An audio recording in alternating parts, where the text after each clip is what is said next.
This is a continuation of my last video where I show you guys how to make the Animal Crossing leaf cane. With that cane, I'm going to show you guys how to make a trinket dish in this video. It'll essentially work with any polymer clay canes. Also, because I didn't film some footage because I didn't think things through, I refilmed the necessary footage but with a replacement trinket dish. It was already too late to film with the Animal Crossing dish, so don't be surprised if the dish suddenly changes. Just pretend I didn't mess up. For the trinket dish, cut the slices as thin as possible. This cane isn't frozen either, and because the slices are so thin, there will be more distortion, which is why I'm rolling them around a lot more compared to the charms. Now, take a thick sheet of white clay and use something to mark a circle. This is just a reference mark for right now. Then, taking the thin slices, arrange them on the thick white sheet.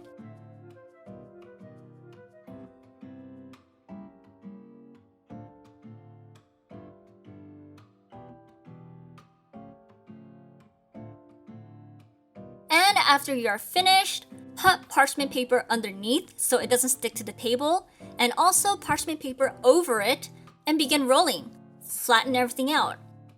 Now, I don't know if it's because I'm a weak bitch, but I do have trouble completely flattening everything out solely through this method. As you can see, the line borders are still visible and, well, the back looks like this. But I learned from my last Christmas slab how to solve this problem, if you have this problem, that is. I'm going to take the wasted scrap clay here and mix it. Then I'm going to cover the back side. But wait! Before I cover, I'm going to cut off the excess white parts so I can reuse them in the future. Okay, now I officially cover the back. After rolling for a while, everything finally leveled out. And here, I don't know why the hell I thought I could actually cut a circle into the slab using a glass cup that has blunt edges. Like, I don't know where this confidence came from, because obviously I couldn't. So in the end, I just cut it with the blade.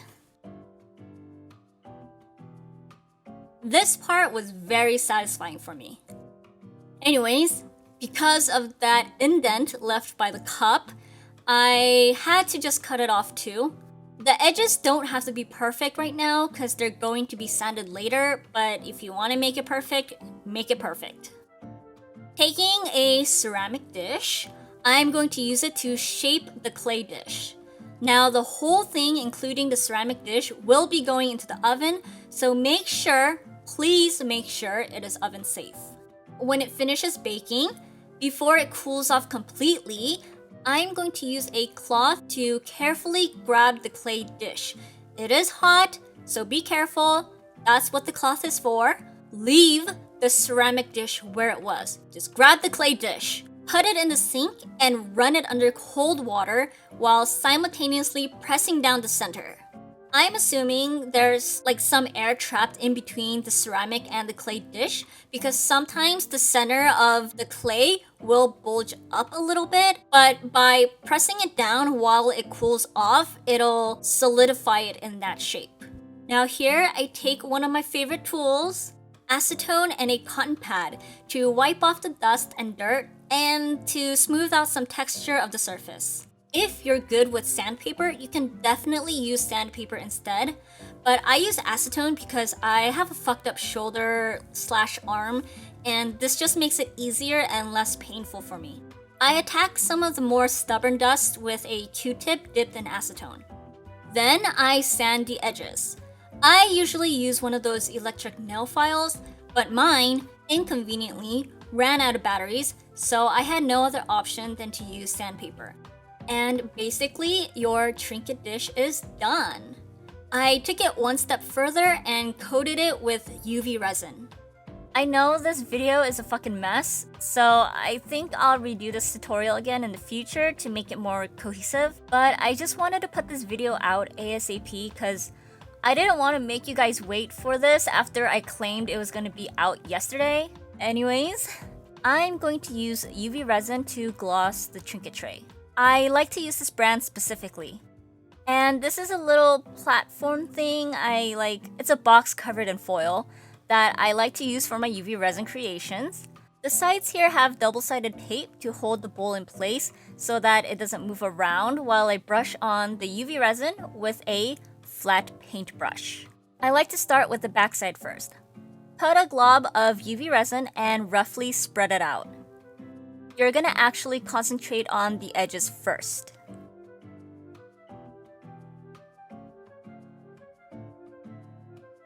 Then, as humanly as possible, even out the UV resin all over.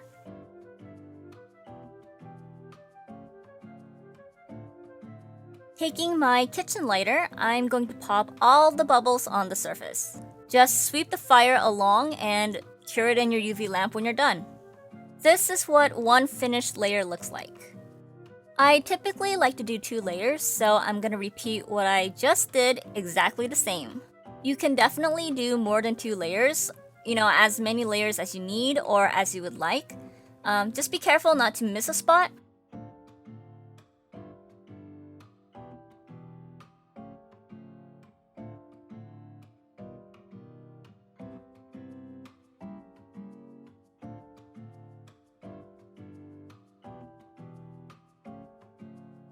And this is what 2 finished layers look like. Now I'm gonna work on the inside. I put a glob of UV resin in the center, and that is going to be my supply pool. I first start with the edges of the dish. Give it a good rim job. Make sure you don't get any of it on the backside. This replacement dish is a lot thinner than the Animal Crossing one, but you get the same idea, right? After you finish the edges, it's time to apply UV resin to the rest of the insides.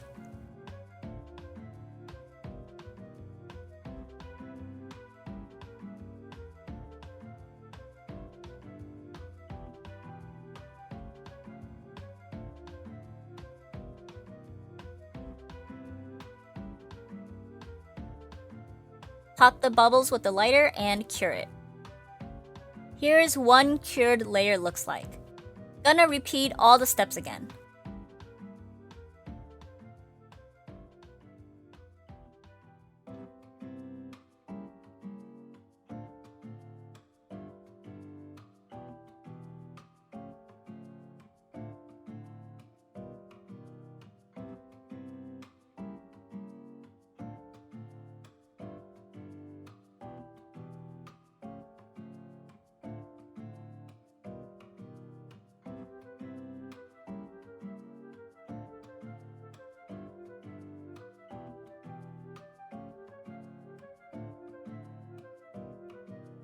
And finally, the coating is done! Despite all the chaos in this video, making these dishes was actually very enjoyable. So I hope that all of that made sense. I feel like I made a simple process more complicated than it actually is. I'll do better next time. Sorry. Alright, love you guys. Thank you guys for watching. See you next week. Bye!